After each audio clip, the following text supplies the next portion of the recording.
Hello everyone, welcome to our channel. আজিৰ এই ভিডিঅ'টোত আমি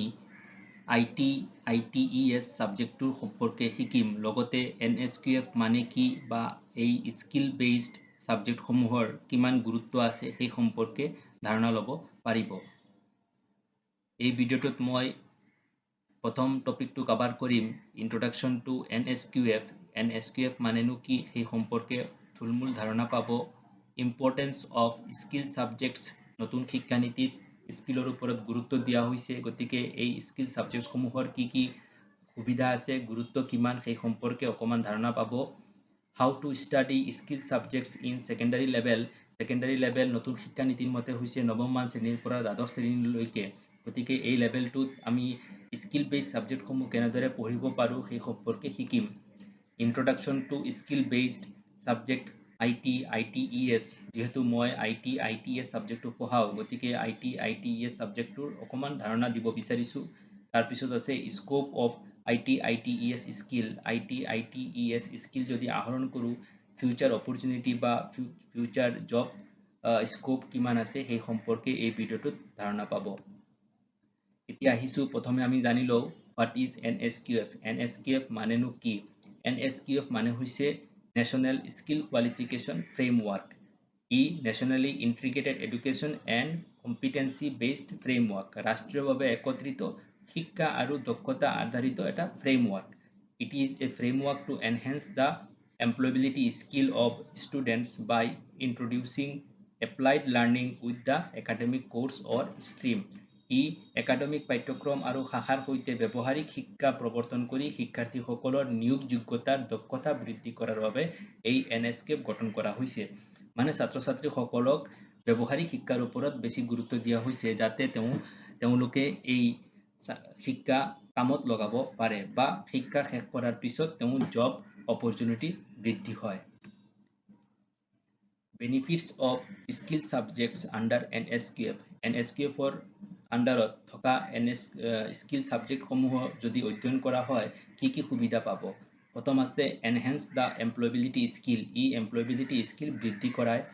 গেইন মোৰ প্ৰেক্টিকেল বেচিছ নলেজ বেছি ব্যৱহাৰিক শিক্ষা আহৰণ কৰিব পাৰিব এই সাবজেক্ট সমূহৰ যদি অধ্যয়ন কৰে বেছি ব্যৱহাৰিক জ্ঞান লাভ কৰিব পাৰিব। প্লেসমেন্ট এসিস্টেন্স যদি IT বা অন্যান্য এনেদৰে স্কিল বেসড সাবজেক্ট সমূহ অধ্যয়ন কৰা হয় তেতিয়া হলে ই প্লেসমেন্টত কিছু সুবিধা দিয়ে। Helps in further study in the particular field or skill নিৰ্দিষ্ট স্কিল বা ফিল্ডত ছাত্ৰ বা ছাত্ৰী এজনক উচ্চ শিক্ষা লাভ কৰাত সুবিধাজনক হয়। ৰিল্যাক্সেশন ইন টেকনিক্যাল এডুকেশনতো কিছু ৰিল্যাক্সেশন পাই যাব পাৰে। After successfully completion of NSQF sub-level, students will get their certificate from the Sector Skill Council. সম্পূৰ্ণৰূপে যেতিয়া এই সাবজেক্ট লেভেল সমূহ কমপ্লিট কৰা হ'ব ইয়াত লেভেল আছে 9 ৰ পৰা 12 লৈকে লেভেল 1 লেভেল 2 এনেদৰে লেভেল 4 লৈকে 12ত আছে গতিকে এই লেভেল সমূহ কমপ্লিট কৰাৰ পিছত ছাত্ৰ ছাত্ৰীসকলে সেক্টৰ স্কিল কাউন্সিলৰ পৰা সাৰ্টিফিকেট পাব যিখন সৰ্বভাৰতীয় হিচাপত একচেপ্টেবল হ'ব। How to study NSQF skill subjects in school level. School levelত NSQF skill subject সমূহ কেনেদৰে ল'ব পাৰি ইয়াত কোৱা হৈছে in government higher secondary schools. এতিয়া বৰ্তমানলৈকে খালি চৰকাৰী হায়াৰ সেকেন্ডাৰী স্কুলতে এই স্কিল বেসড সাবজেক্ট সমূহ দিয়া হৈছে গতিকে লেভেল 1ত দিয়া হৈছে নৱম মান শ্ৰেণীত লেভেল 2 দশম মান শ্ৰেণী এনেদৰে লেভেল 3 ক্লাস 11 লেভেল 4 ক্লাস 12 এনেদৰে চাৰিটা লেভেল হিচাপত দিয়া হৈছে এই সাবজেক্ট সমূহ। লগতে কোৱা হৈছে যে অনলি গভৰ্নমেন্ট হায়াৰ সেকেন্ডাৰী স্কুলতে বৰ্তমানে আছে আৰু ই সিট লিমিটেড ছাত্ৰ ছাত্ৰীসকলৰ কাৰণে কিছু লিমিটেশন ৰখা হৈছে। লগতে 2 skill subjects in each school প্ৰত্যেকখন গভৰ্নমেন্ট হায়াৰ সেকেন্ডাৰী স্কুলত দুটাকৈ স্কিল সাবজেক্ট দিয়া হৈছে যেনে আমাৰ হায়াৰ সেকেন্ডাৰীখনৰ নাম হৈছে Nilbagan model higher secondary school আৰু ইয়াত দুটা সেক্টৰ আছে দুটা স্কিল সাবজেক্ট আছে এটা হৈছে ITES যেটো মই পঢ়াও আৰু এটা সাবজেক্ট আছে health care. Students can choose as per their interest. ছাত্ৰ ছাত্ৰীসকলে নিজৰ ইন্টাৰেষ্টৰ হিচাপত নিজৰ যি পছন্দ সাবজেক্ট সেই পছন্দ মতে সাবজেক্ট কিটা ল'ব পাৰিব। কেতিয়া ল'ব পাৰিব এন্ট্ৰি লেভেল ইয়াত দুটা আছে প্ৰথমে এটাই আছিল 9ত কিন্তু এইবাৰ ক্লাছ 11তো ছাত্ৰ ছাত্ৰীসকলে এই ছাবজেক্টসমূহ চুজ কৰিব পাৰিব তো ইয়াত দুটা লেভেল আছে এটা হৈছে নৱমমান শ্ৰেণীত আৰু এটা হৈছে একাদশ শ্ৰেণীত নৱমমান শ্ৰেণীৰ কাৰণে মোৰ ছাবজেক্ট ITESৰ জব ৰুল হৈছে ডমেষ্টিক ডাটা এন্ট্ৰি অপাৰেটৰ আৰু 11-12ৰ কাৰণে জব ৰুল হৈছে CRM ডমেষ্টিক ভইচ IT ছাবজেক্টৰ কাৰণে মই কৈ আছো ইয়াৰ উপৰিও আইটিৰ উপৰিও আৰু কি সেক্টৰ আছে বা সাবজেক্ট আছে মই অকমান নাম কেইটা উল্লেখ কৰিছো যে name of some skill based subjects under NSQF কি আছে এটাটো উল্লেখ কৰিলো ITES ইয়াৰ উপৰিও হেলথ কেয়াৰ আছে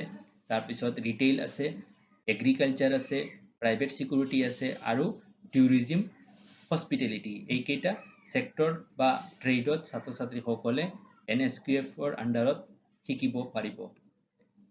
এতিয়া মই যেহেতু আইটি বিষয়টো পঢ়া গতিকে আইটি সম্পৰ্কে আৰু অকমান বিস্তৃতভাৱে আলোচনা কৰিছো ইয়াত প্ৰথমে আমি শিকিম হোৱাট ইজ আইটি আইটি নো মানে কি আইটি মানে হৈছে ইনফৰমেশন টেকনলজি মানে হৈছে তথ্য টেকনলজি মানে হৈছে প্ৰযুক্তি যেনে এটা উদাহৰণ হিচাপে মই লৈছো যদি মই গম পাও যে কালি আমাৰ ইয়াত জুবিন গাৰ্গ আহিব এই জুবিন গাৰ্গ আহিব এইখিনি হৈছে ইনফৰমেশন আৰু সেই ইনফৰমেশনখিনি যদি মই কালি মোৰ বন্ধু বান্ধৱীৰ লগত শেয়াৰ কৰি দিও ফেসবুকত এটা পোষ্ট দি দিও বা হোৱাটসঅ্যাপ যোগে কাৰোবাক জনাই দিও তেতিয়াহলে সেই ইনফৰমেশনখিনি শেয়াৰ কৰা হ'ব কিহৰ সহায়ত টেকনলজিৰ সহায়ত তাকে কোৱা হ'ব ইনফৰমেশন টেকনলজি এতিয়া ইয়াৰ ডেফিনেশনটো দিয়া হৈছে it is the use of computers to store retrieve transmit and manipulate data or information অসমীয়াত এয়া হৈছে ডাটা বা তথ্য সংৰক্ষণ পুনৰুদ্ধাৰ প্ৰেৰণ আৰু নিয়ন্ত্ৰণ কৰিবলৈ কম্পিউটাৰৰ ব্যৱহাৰ ই লাগিলে কম্পিউটাৰ হ'ব পাৰে বা কম্পিউটিং ডিভাইস যেনে মোবাইল টেবলেট ইত্যাদি হ'ব পাৰিব এতিয়া শিকিম what is ITES ইয়াত ITES নো মানে কি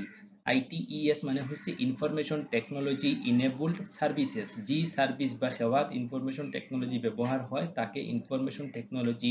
ইনেবলড সাৰ্ভিস বুলি কোৱা হ'ব উদাহৰণ হিচাপে এখন ফাৰ্মেসিত যদি আমি যাও আৰু সেই ফাৰ্মেসিখনৰ যিমান মেডিসিন আছে গুটেইখিনি যদি তেওঁলোকৰ কম্পিউটাৰত ষ্ট'ৰ হৈ থাকে ডাটাখিনি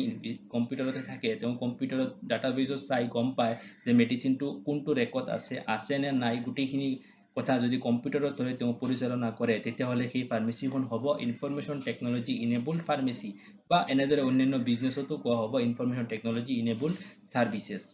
ইয়াৰ ডেফিনেশন হ'ব technology that enables the business by improving the quality of service is information technology enabled services সেৱাৰ মানদণ্ড উন্নত কৰি ব্যৱসায়টো সক্ষম আৰু প্ৰযুক্তিৰ সৈতে তথ্য প্ৰযুক্তি সেৱা বা ইনফৰমেশন টেকনলজি সেৱা বুলি কোৱা হ'ব এতিয়া আহিছো আইটি সেক্টৰটোত কি স্কোপ আছে ফিউচাৰ অপৰচুনিটি কি আছে There are many advantages in IT sector. On the following areas you can get job opportunities. তলত দিয়া ক্ষেত্ৰসমূহত চাকৰি পোৱাৰ সম্ভাৱনা আছে প্ৰথম আছে ডাটা এন্ট্ৰি অপাৰেটৰ বিভিন্ন কোম্পানী বা অৰ্গানাইজেচনৰ ডাটা এন্ট্ৰিৰ দৰকাৰ পৰে আজিকালি কম্পিউটাৰাইজ সিস্টেম বহুত বেছি হৈছে গতিকে গুটেই কেইটা সিস্টেম বা অন্যান্য প্ৰক্ৰিয়াত কম্পিউটাৰৰ ডাটা এন্ট্ৰি কৰিব লাগিব গতিকে সেই ডাটা এন্ট্ৰি অপাৰেটৰ সমূহৰ প্ৰচুৰ দৰকাৰ হয় গতিকে এই এটা ফিল্ডত চাকৰি পোৱাৰ সম্ভাৱনা বহুত বেছি ইয়াৰ পিছত আছে ডাটা সিকিউৰিটি অফিচাৰ হোৱাৰ সম্ভাৱনা আছে ডিজিটেল মাৰ্কেটিং মাৰ্কেটিং আজিকালি বহুত বেছি প্ৰচলিত হৈছে গতিকে ডিজিটেল মাৰ্কেটিং টেলি মাৰ্কেটিংতো চাকৰি পোৱাৰ সম্ভাৱনা বহুত বেছি জব ইন BPO ইণ্ডাষ্ট্ৰি সম্পৰ্কে মই বিস্তৃতভাৱে এটা ভিডিঅ'ৰ যোগে আলোচনা কৰিম BPO মানে হৈছে বিজনেছ প্ৰচেছ আউটসোৰ্সিং এই ইণ্ডাষ্ট্ৰিটোত বহুত পৰিমাণে চাকৰি পোৱাৰ সম্ভাৱনা আছে ইয়াৰ পিছত ডাটাবেজ মেনেজাৰ হ'ব পাৰিব ডাটা এনালাইসিষ্ট হ'ব পাৰিব CRM ডমেষ্টিক ভইচ যেটো জব ৰুল ক্লাছ 11 আৰু 12 দিয়া হৈছে গতিকে এইকেইটা সেক্টৰৰ উপৰিও আৰু অন্যান্য সেক্টৰ সমূহতো আইটি ষ্টুডেন্ট সমূহে চাকৰি পোৱাৰ সম্ভাৱনা আছে তো আজিৰ কাৰণে মই ইয়াতে ভিডিওটো সমাপ্ত কৰিম বুলি ভাবিছো যদি আপুনি পুন প্ৰথমবাৰৰ বাবে আমাৰ চেনেলত আহিছে অনুগ্ৰহ কৰি চেনেলটো সাবস্ক্ৰাইব কৰি ৰাখিব যাতে নতুন ভিডিওসমূহৰ নটিফিকেশন পাব পাৰে তাৰ কাৰণে অল নটিফিকেশনো সিলেক্ট কৰি ৰাখিব তো পুনৰ লগ পাম বুলি আশা ৰাখি আজিৰ ভিডিওটো ইয়াতে সমাপ্ত কৰিছো ধন্যবাদ